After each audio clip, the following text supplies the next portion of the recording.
नमस्कार दोस्तों, स्वागत है आपका हमारे चैनल आरजीएस एकेडमी पर। एक बार फिर मैं उपस्थित हूँ आप लोगों के सामने जीएस का एक नया चैप्टर लेकर के। हिस्ट्री में एंशिएंट हिस्ट्री में मैंने 2-3 वीडियो बना रखे हैं। अब इसका चौथा पार्ट हो गए। इस चौथे पार्ट में हम लोग जिक्र करेंगे। मैं एकदम शुरू से लेकर के चल रहा हूँ। देखिए, ये वाली क्लास यूपी पीसीएस आरओ के लिए बहुत ही आईएमपी होने वाली है। तो पीसीएस और आरओ के जो कैंडिडेट हैं इस क्लास को खूब ध्यान से देखेंगे। हाँ, उससे पहले 3 प्रश्नों के जवाब मुझे देने थे। पहला प्रश्न कुछ पर्सनल लोगों ने किया है, मैसेज करके भी और प्राइवेटली मैसेज करके और वैसे फ़ोन करके भी मेरे शुभचिंतकों ने पूछा है कि आपकी जो समस्या थी उसका क्या हुआ। तो मैं उसके लिए सिर्फ यही कहना चाहूँगा कि दोस्तों, आप लोग परेशान ना हो। अब जो कुछ भी हम लोग कदम उठाए हैं तो अब सब सीक्रेट है। सब जो है सीक्रेट मतलब रहस्य है, जिस पर से 10 से 12 दिनों के बाद पर्दा उठेगा और एक ऐसी बिजली गिरेगी जिसको कोई तड़ित चालक भी रोक नहीं पाएगा। आप लोग समझ रहे होंगे। दूसरा प्रश्न मेरे पास आया हुआ है। एक मेरी छात्रा ने पूछा है कि सर आरओ के लिए बुक बताइए। तो मैं उनसे ये कहूँगा कि आप मेरे प्राइवेट फ़ोन नंबर पे मैसेज करिए, मैं उस पर बुक सजेस्ट कर दूँगा। क्योंकि आज की हालत ये है कि आप किसी राइटर का नाम ले लेंगे तो पता चलता है कि स्ट्राइक लग जाता है या कॉपीराइट क्लेम लग जाता है। तो इसलिए मैं यहाँ पर उसका जिक्र नहीं कर पाऊँगा। और तीसरा प्रश्न मेरे पास आया हुआ है कि सर यूपीपीएससी की क्लास लालगंज में चलाइए। तो मेरे एक मित्र हैं संदीप श्रीवास्तव जी, उनके कुछ कैंडिडेट हैं यूपीपीएससी के लिए और आरओ के लिए। तो मैंने उनसे बृहस्पतिवार तक का समय मांगा हुआ है। अभी 2-3 दिन मुझे कुछ समय लगेगा, कुछ टाइम लगेगा अपनी समस्या को थोड़ा सा एडजस्ट करने में। उसको कैसे हमको क्या करना है, खैर वो सब बातें जाने दीजिए। तो बृहस्पतिवार से मैं यूपीपीएससी की क्लास चलाऊंगा। तो यूपीपीएससी की क्लास आरओ की क्लास चलेगी ऑफलाइन बृहस्पतिवार को डेट क्या है आप लोग जोड़ लीजिए। फिलहाल आज का हमारा जो चैप्टर है, मैंने 3 सवालों के जवाब दे दिए। अब आज का हमारा जो चैप्टर है, मैं एंशिएंट हिस्ट्री का 3rd पार्ट उठा रहा हूँ। मैंने एक चीज बताया है कि इतिहास को समझने के लिए सर्वप्रथम उसके इतिहास लेखन को समझना होगा, ठीक है ना। मैंने ब्राह्मण और ब्राह्मणेतर साहित्य की बात कर ली है। आज हम लोग चलेंगे विदेशी यात्रियों के विवरण। ऐतिहासिक स्रोत में बहुत ही आईएमपी चैप्टर है विदेशी यात्रियों के विवरण। अब क्योंकि हम एंशिएंट हिस्ट्री पढ़ रहे हैं तो एंशिएंट हिस्ट्री में हम विदेशी यात्री इस समय भारत आए थे उनका जो विवरण है कितना प्रमाणिक है हमारे ऐतिहासिक स्रोत के रूप में या पुनर्निर्माण के रूप में, उसको हम लोग देखेंगे। और मध्यकाल में भी यात्री आते हैं तो मध्यकाल में भी उनका योगदान रहा है। आप आधुनिक भारत पढ़ोगे तब भी वहाँ पे कुछ ऐसे यात्री आते हैं जिन्होंने भारत के बारे में देखा, सुना, लिखा। तो सारी चीज़ें एक जगह क्लियर की जाएंगी। अभी हम लोग चलेंगे यूनानी, रोमन और क्लासिकल लेखकों पे और चीनी यात्रियों पे, ठीक है। और कुछ और लेखक आएंगे, उनको पढ़ाएंगे। पहले आज मैंने सोचा है कि यूनानी, रोमन और क्लासिकल लेखक, जिनको क्लासिकल लेखक भी कहा जाता है, इनको क्लियर करें और चीनी यात्रियों के विवरण को क्लियर करें कि इनका क्या योगदान है भारतीय इतिहास के पुनर्निर्माण में या भारतीय इतिहास को जानने के साधन के रूप में इनका क्या महत्व है। तो सबसे पहले हमारी हेडिंग पड़ेगी यूनानी,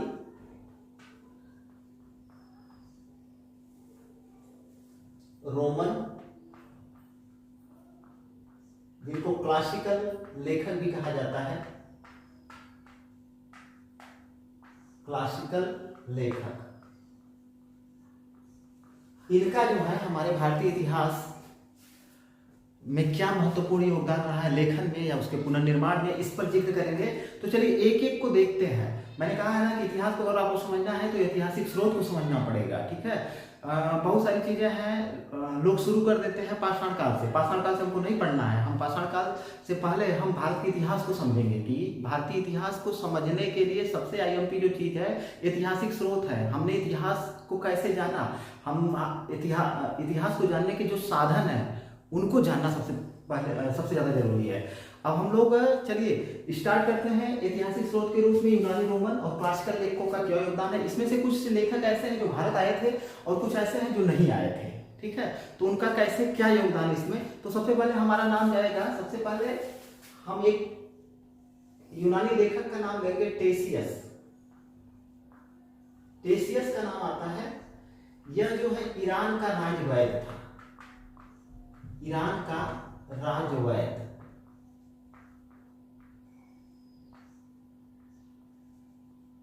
ठीक है ना। इसने भारत के बारे में कुछ वर्णन दिया हुआ है, लेकिन यहाँ पे एक चीज ध्यान रखने वाली बात है कि यह भारत नहीं आया था। टेसियस जो है भारत नहीं आया था।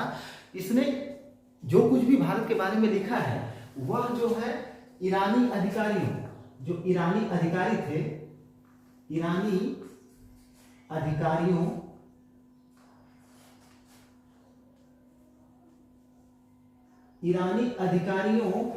ने जो कुछ भी उसके भारत के बारे में बताया उसी को सुन करके इसने भारत के बारे में लिखा है।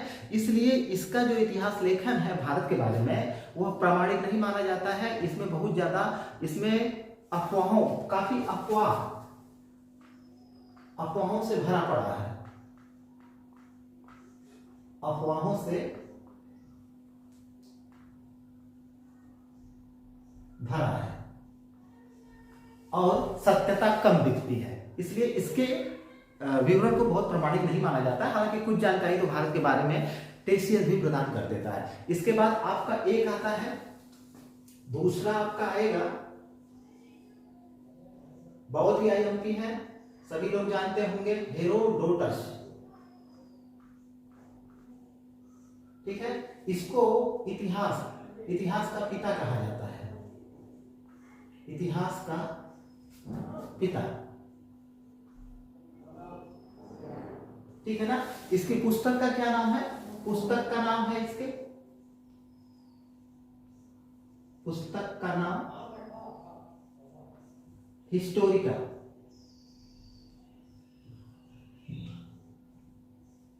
ठीक है, इसके पुस्तक का नाम क्या है, हिस्टोरिका है।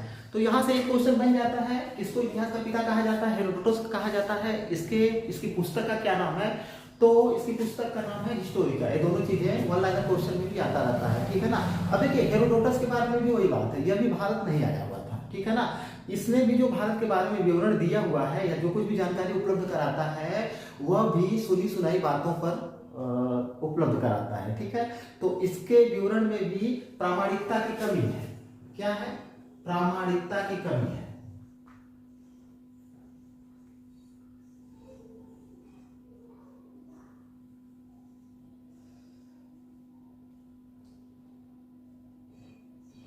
इसके विवरण में भी प्रामाणिकता की कमी है, लेकिन इसके विवरण से एक चीज मिल जाती है। इसका जो विवरण है वह 5वीं सदी में, ठीक है ना, 5वीं सदी में भारत और फारस के बीच व्यापारिक जो संबंध थे उसके बारे में जानकारी प्रदान कर देता है। तो क्या इससे जानकारी मिलती है, 5वीं शताब्दी में भारत और फारस के बीच व्यापारिक संबंधों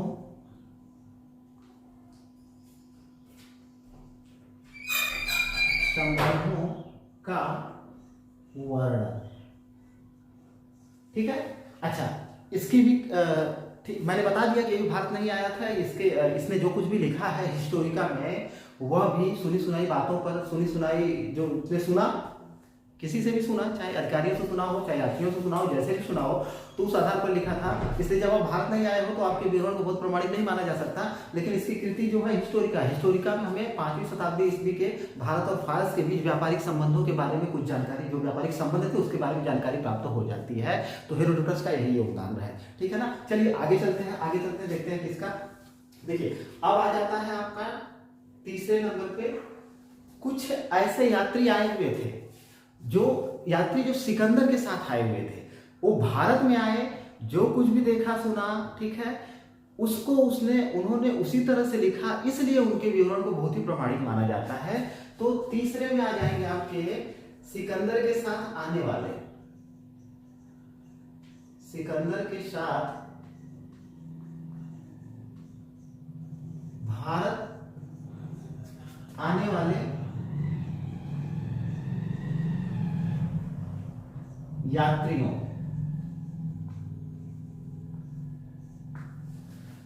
इसमें से 2-3 का नाम बहुत ही आईएमपी है। कौन कौन आया था, ठीक है, जैसे नियार्कस आया था, नियार्कस, ठीक है, आनेसिक्रिटस, आनेसिक्रिटस,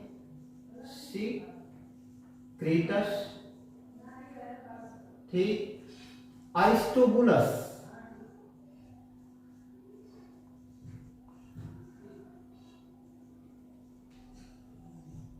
अरिस्टोबुलस, एरियन, ये सब आए थे किसके साथ, सिकंदर जब यहाँ पे आया था, आक्रमण किया हुआ था, सिकंदर को हम लोग पढ़ेंगे तो इन समूह का नाम आएगा। जैसे सिकंदर के साथ आने वाले यूनानी लेखकों में नियार्कस, आनेसिक्रिटस, अरिस्टोबुलस और एरियन का नाम विशेष रूप से उल्लेखनीय है। ये लोग भारत आए थे तो इन्होंने भारत के बारे में जो कुछ भी देखा सुना, क्योंकि आकर के देखा और सुना था, उसके बारे में लिखा था, इसलिए इनके विवरण को प्रामाणिक और विश्वसनीय माना जाता है, ठीक है। उसका रीजन क्या है, इनका उद्देश्य था अपने देशवासियों को यानी यूनानियों को भारत की दशा से या स्थिति से परिचित कराना, ठीक है ना। इनका उद्देश्य, इनके लेखन का उद्देश्य, इनके लेखन का उद्देश्य भारत की दशा व स्थिति से अपने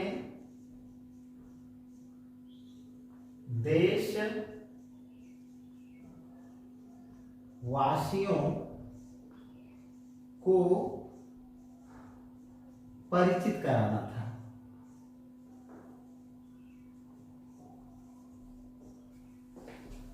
ठीक है ना। ये लोग आए थे तो इन्होंने जो कुछ भी देखा सुना, जैसा था वैसा देखा वैसा सुना और वैसा इन्होंने अपनी कृतियों में लिखा।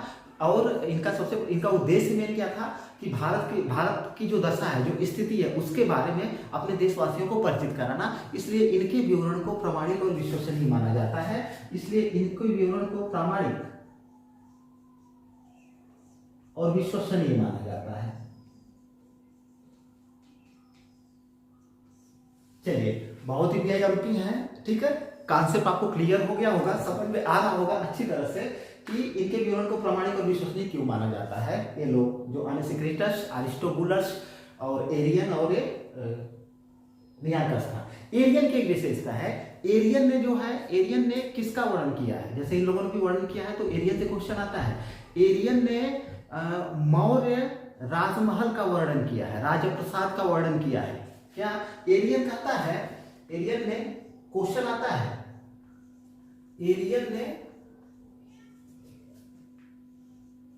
मौर्य राजमहल का वर्णन किया है।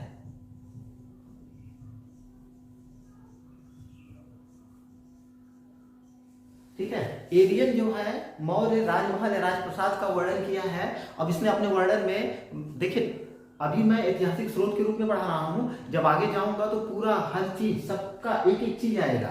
अभी सिर्फ इतना जानिए आप लोग कि ऐतिहासिक स्रोत में क्यों ये लोग महत्वपूर्ण है।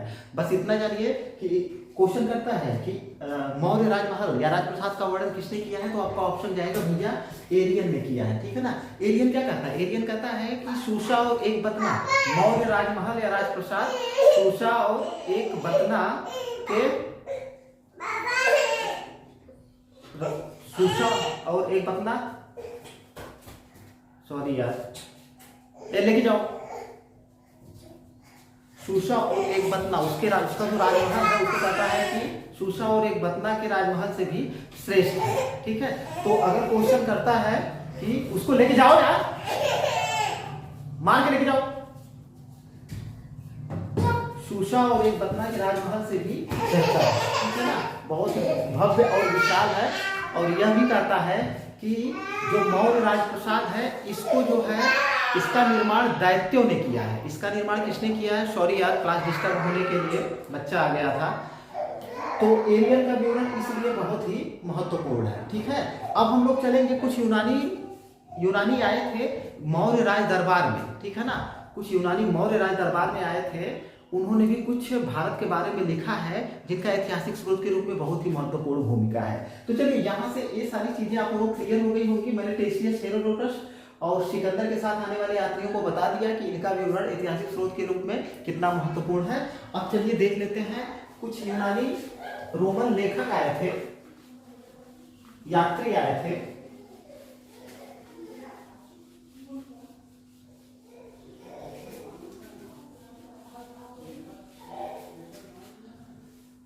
राजदूत के रूप में उनके द्वारा भेजे गए थे। तो 2-3 लोगों का इसमें, यूनानी राजदूतों में जो भारत आने वाले थे उनको देखते हैं।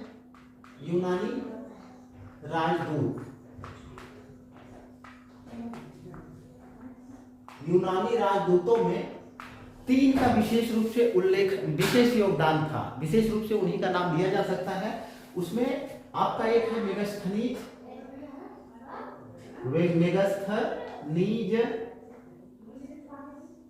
दूसरा है आपका डाइमेकस,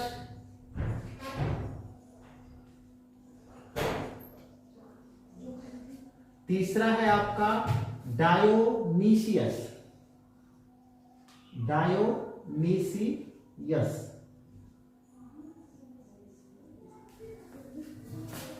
अच्छा देखिए, अभी हम यूनानी, रोमन और क्लासिकल लेखकों की बात कर रहे हैं। अब आ जाते हैं हम लोग, कुछ ऐसे विदेशी यात्री थे जो यहाँ पर आए थे, मतलब सॉरी यार, विदेशी मतलब यूनानी रोमन थे जिनको जो भेजा गया था मौर्य राज दरबार में राजदूत बना करके, ठीक है। उसमें 3 लोग थे। तीनों लोगों में मेगास्थनीज, डाइमेकस और डायोनीसियस, इनका नाम विशेष रूप से ज्यादा महत्वपूर्ण है। कहने का मतलब यह है कि यहाँ से क्वेश्चन एग्जाम में आते रहते हैं, ठीक है। हालांकि सबको जो है डिटेल में जब हम मौर्य काल पढ़ेंगे तो पढ़ लेंगे। अभी इन तीनों में सबसे पहले चलते हैं थोड़ा सा मेगास्थनीज की तरफ। सबसे पहले ये मेगास्थनीज की तरफ,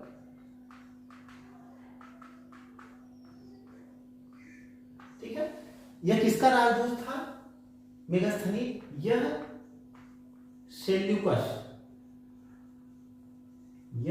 सेल्यूकस निकेटर का राजदूत था।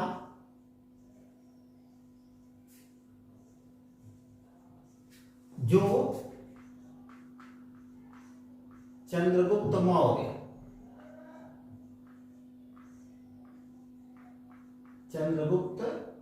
मौर्य के दरबार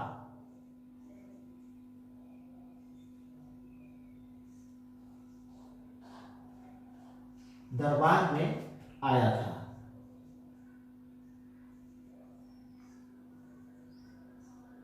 ठीक है, तो यहीं से पहला क्वेश्चन बन जाता है कि भैया मेगास्थनीज कौन था? सेल्यूकस निकेटर का राजदूत था।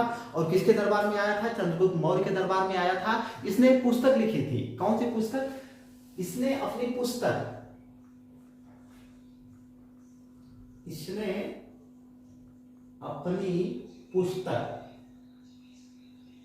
पुस्तक का नाम क्या था? VIMP है, इंडिका। अपनी पुस्तक इंडिका में मौर्य युगीन धर्म, समाज, संस्कृति, राजनीति के बारे में बृहद वर्णन किया है। पुस्तक इंडिका में मौर्य कालीन धर्म, समाज, राजनीति, संस्कृति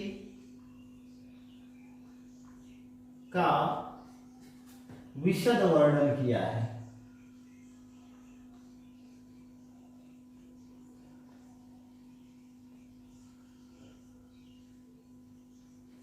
तो ऐतिहासिक स्रोत के रूप में इसका योगदान है कि नहीं है? अभी यहाँ पे आया था राजदूत के रूप में और इसने जो है मौर्यकालीन, जिस काल में आया था उसी काल के बारे में तो जानकारी प्रदान करेगा। तो मौर्य युग यानी चंद्रगुप्त मौर्य के दरबार में आया था। तो चंद्रगुप्त मौर्य के समय में जो भारत की राजनीतिक स्थिति थी, सामाजिक स्थिति थी, धार्मिक स्थिति थी या सांस्कृतिक स्थिति थी, सबका जो है इसने बहुत ही विशद वर्णन दिया है और इसका वर्णन प्रामाणिक भी माना जाता है। तो ऐतिहासिक स्रोत के रूप में मेगास्थनीज का बहुत बड़ा बहुमूल्य योगदान है। मेगास्थनीज को हम लोग डिटेल जब मौर्य काल पढ़ेंगे तो पढ़ लेंगे। ऐतिहासिक स्रोत के रूप में इतना ही जानना आपके लिए आईएमपी है। और एक चीज और, अब जो इसकी पुस्तक इंडिका है, अब वे मूल रूप में उपलब्ध नहीं है। इंडिका मूल रूप में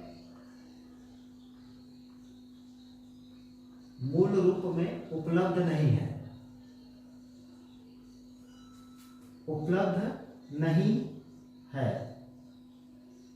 मूल रूप में उपलब्ध नहीं है। लेकिन इसके बाद आने वाले लेखकों में कुछ लेखक आए थे, जैसे आपका प्लूटार्क था, जस्टिन था, एरियन था, प्लेनी था। इनकी कृतियों में उद्धरण के रूप में मिलते हैं। मूल रूप में उपलब्ध नहीं है,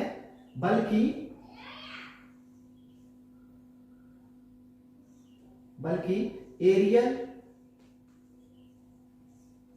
प्लूटार्क, जस्टिन,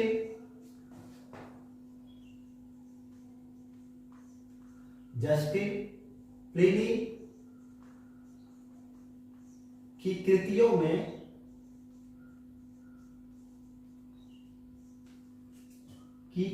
में उद्धरण के रूप में उपलब्ध है।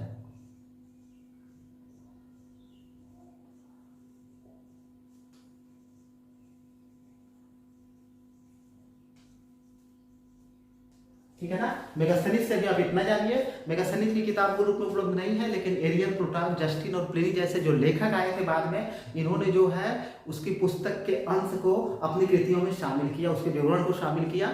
तो वहां से हमको जानकारी मिल जाती है। बहुत ही बीआईएमपी है, क्वेश्चन करता रहता है निम्न में से मेगास्थनीज की इंडिका जो पुस्तक थी उसके उद्धरण किसकी कृतियों में मिलते हैं। इसमें से चार लोगों का नाम आपको याद रहेगा तो आप आसानी से पांचों को अलग कर ले जाओगे। एरियन, प्लूटार्क, जस्टिन और जस्टिन, प्लिनी, स्ट्रेबो। ठीक है ना। किसकी कृतियों में मिलते हैं? एरियन के, प्लूटार्क के, स्ट्रेबो के, जस्टिन के, प्लिनी की कृतियों में मिलते हैं। पांचों का नाम आपको याद होना चाहिए। ठीक है, पीछे देने जाओगे आप लोग तो इसको याद करके रखना जो बहुत ही जरूरी है। मेगास्थनीज का विवरण अभी यही भी समाप्त नहीं होगा। ऐतिहासिक स्रोत के रूप में आप लोग समझ रहे हैं, जब मौर्यकालीन धर्म, समाज, संस्कृति, राजनीति आज का वर्णन करता है तो हमारा जो भारतीय इतिहास है उसके पुनर्निर्माण में इसका बहुमूल्य योगदान है। ठीक है, दूसरे पर आते हैं। दूसरा आता है डाइमेकस।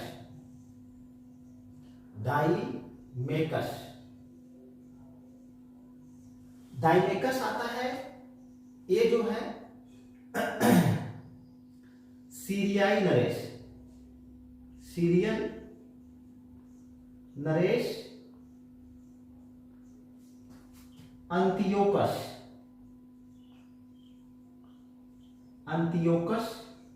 प्रथम का राजदूत था।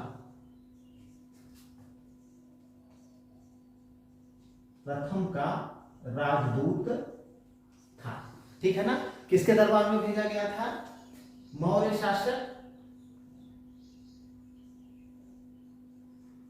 शासक बिंदुसार के दरबार में भेजा आया था। के दरबार में आया था।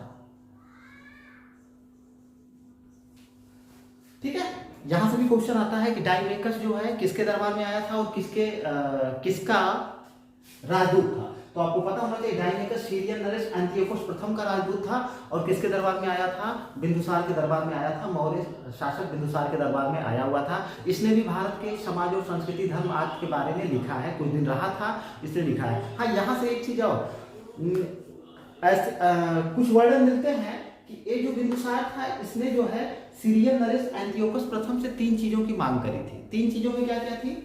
3 चीजों में इसने यूनानी मदिरा,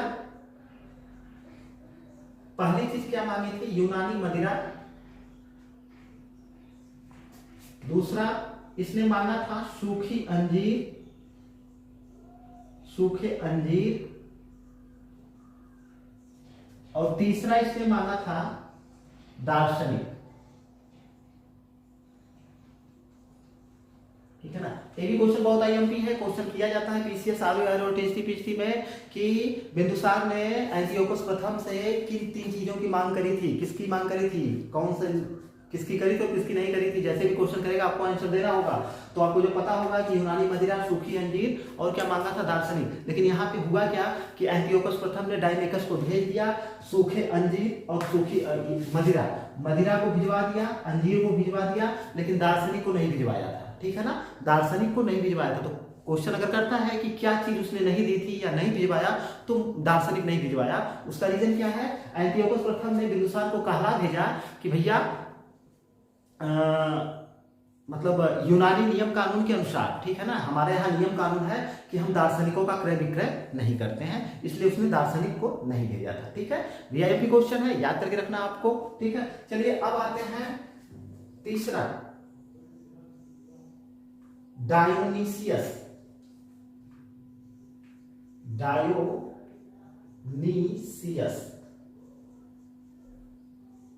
ठीक है, अब डायमेकस को आपने देख लिया, बिंदुसार के दरबार में आया था।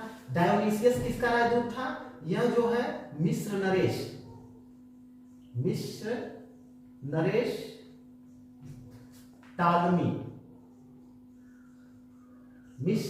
टालमी फिलाडेल्फस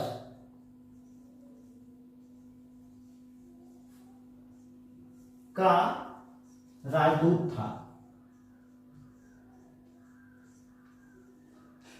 और किसके दरबार में आया था, अशोक के दरबार में आया था। किसके दरबार में आया था, अशोक के दरबार में आया था। ठीक है, यहां से भी क्वेश्चन आता है, यहां से लोग कंफ्यूज हो जाते हैं। डायोनीसियस किसके दरबार में आया था, अशोक के दरबार में आया था। डायमेकस किसके दरबार में आया था, बिंदुसार के दरबार में आया था। और डायोनीसियस कहां से, मतलब किसका राजदूत था, मिस्री नरेश टालमी फिलाडेल्फस का राजदूत था।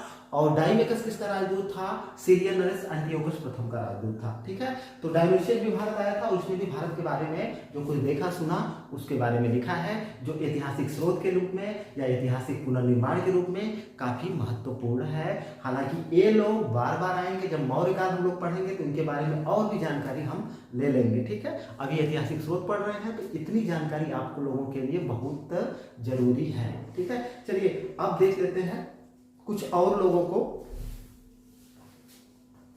सारी चीजें क्लियर हो गई होंगी आप लोगों को।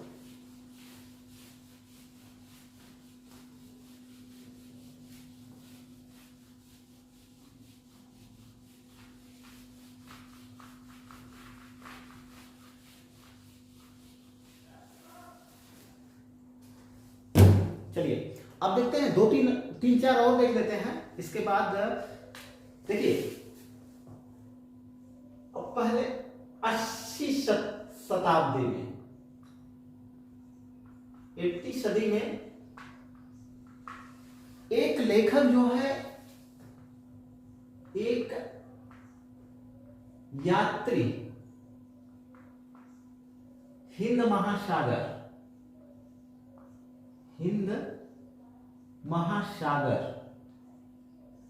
की यात्रा पर आया था।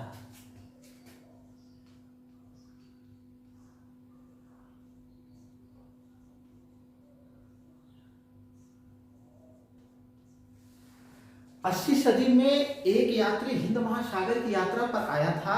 अब उस यात्री का नाम आज तक क्लियर नहीं हो पाया है इतिहास में, सिर्फ उसकी पुस्तक का नाम, उसने क्या लिखा था, ठीक है, उसके बारे में क्लियर है। उसकी पुस्तक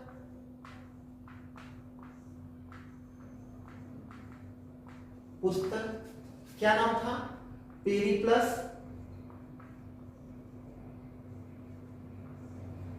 ऑफ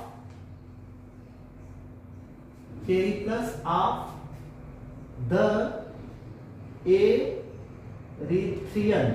एरिथ्रियन सी।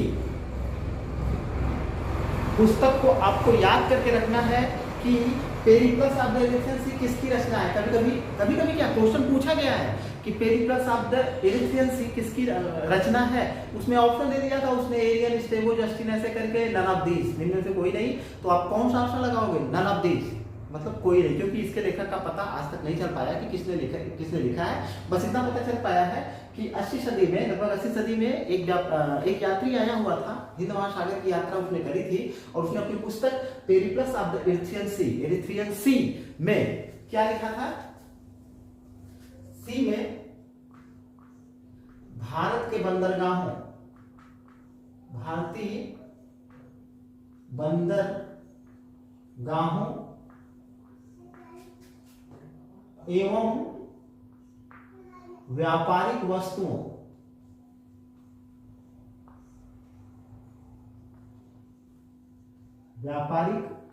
वस्तुओं का विवरण दिया है। ठीक है, अब देखिए पेरिप्लस ऑफ द इरिथ्रियन सी से हमको क्या जानकारी मिल जाती है? हिंद महासागर की जानकारी मिलती है, और कुछ बंदरगाहों के बारे में वो जिक्र करता है, तो बंदरगाहों के बारे में हम जानकारी प्राप्त कर लेते हैं। और इसके बाद कुछ व्यापारिक वस्तुओं के बारे में वो जिक्र करता है, तो व्यापारिक वस्तुओं के बारे में हम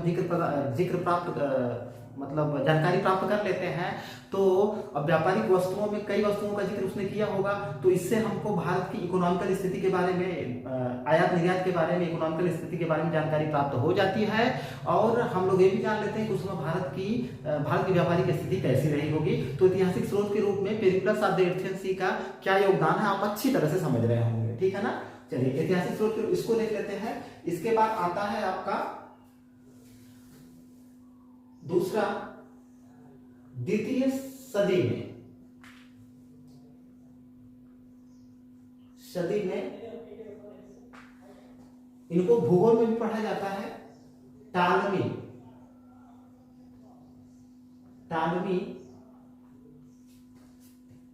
की पुस्तक भूगोल, जियोग्राफी जिसको बोलते हैं, भूगोल में, ठीक है ना, टालमी द्वितीय सदी ईस्वी में भारत में आया हुआ था, और इसने जो है द्वितीय शताब्दी ईस्वी में एक पुस्तक लिखी थी भूगोल, ज्योग्राफी का। तो उससे जो है हमको कुछ जानकारी प्राप्त हो जाती है, जैसे कि इसमें भी इसने ये भी कुछ बंदरगाहों के बारे में, ठीक है ना, व्यापारिक वस्तुओं के बारे में,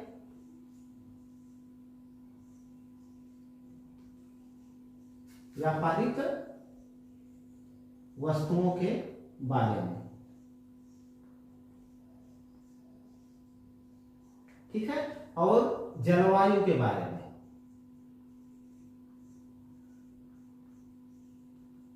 हालांकि जलवायु आपका भूगोल का सब्जेक्ट है, लेकिन द्वितीय सदी ईस्वी में टालमी ने भारत के कुछ बंदरगाहों का, कुछ व्यापारिक वस्तुओं का, जैसे कि पेरिप्लस ऑफ द इरिथ्रियन सी का लेखक करता है, वैसे ये भी करता है, और यहाँ की जलवायु के बारे में वर्णन किया है, जो ऐतिहासिक स्रोत के रूप में काफी महत्वपूर्ण है। ठीक है, बहुत ही VIMP है, इन सबों को आपको रट के रखना है। अब देखिए एक और पुस्तक है प्रथम सदी में, तीसरा, प्रथम सदी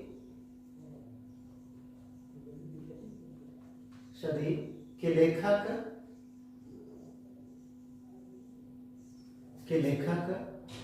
प्लिनी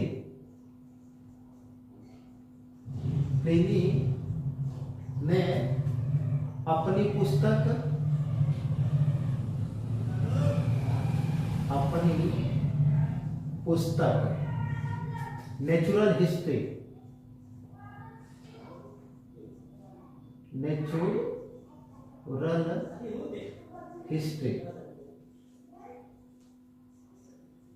नेचुरल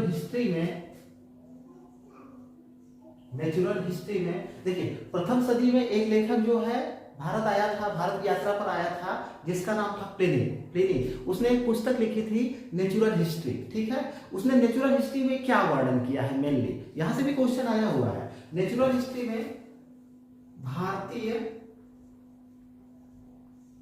पशुओं, पक्षियों,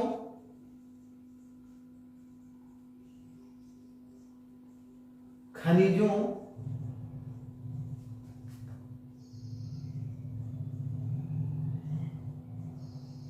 खनिजों बंदरगाहों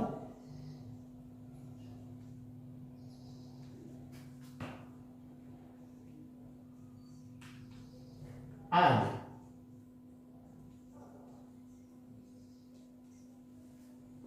आदि में व्यापारिक वस्तुओं को भी जोड़ लीजिए।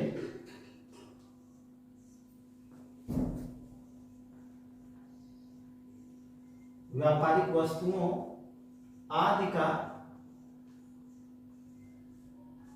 बृहद वर्णन किया है। ठीक है, अब हम लोग देख रहे हैं भैया कि ऐतिहासिक स्रोत के रूप में कितने महत्वपूर्ण ये लोग हैं। ठीक है, अब देखिए यहां से आपको इनकी पुस्तक का सब कुछ पता होना चाहिए। पेरिप्लस ऑफ द इजिप्शियन सी किसकी रचना है, तो नन ऑफ दीस। ठीक है ना, आपको ये सदी भी याद होनी चाहिए क्योंकि यहाँ से जो है क्रम पूछ देता है। पीसीएस में कई बार क्रम पूछा है। ठीक है ना, इनका क्रम क्या है आने का, ठीक है, या रचना का। तो 80 सदी में ए आया था, ठीक है ना। द्वितीय सदी में टालमी था, ठीक है। उसकी पुस्तक भूगोल थी, क्या वर्णन किया आप लोग देख ही रहे हैं। और ये जो प्लिनी था, प्लिनी प्रथम सदी ईस्वी में आया था, ठीक है। इसकी पुस्तक का नाम क्या है, नेचुरल हिस्ट्री। कई बार एग्जाम में पूछा है नेचुरल हिस्ट्री किसकी पुस्तक है। और यहाँ से कई बार एग्जाम में पूछा गया है कि भारतीय पशुओं और पक्षियों का वर्णन किसने किया है, प्लिनी ने किया है। बाकी प्लिनी के बारे में जब हम लोग आगे पढ़ेंगे तो कुछ और वर्णन भी आ जाएंगे। तो आप लोग देख रहे हैं कि ऐतिहासिक स्रोत के रूप में यूनानी, रोमन और क्लासिकल लेखकों का कितना महत्वपूर्ण योगदान है। ठीक है, जैसे कुछ और लेखक आ जाएंगे, जैसे जस्टिन की बात अगर करें तो जस्टिन जो है चंद्रगुप्त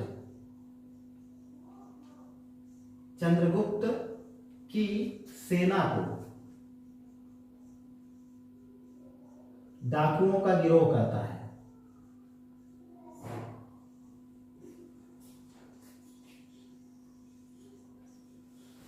तो यहां से क्वेश्चन आया हुआ है किसने डाकुओं का गिरोह कहा है, चंद्रगुप्त मौर्य की सेना को, तो जस्टिन ने कहा है। जैसे प्लूटार्क की बात आती है, प्लूटार्क यह कहता है कि चंद्रगुप्त ने 6 लाख की सेना लेकर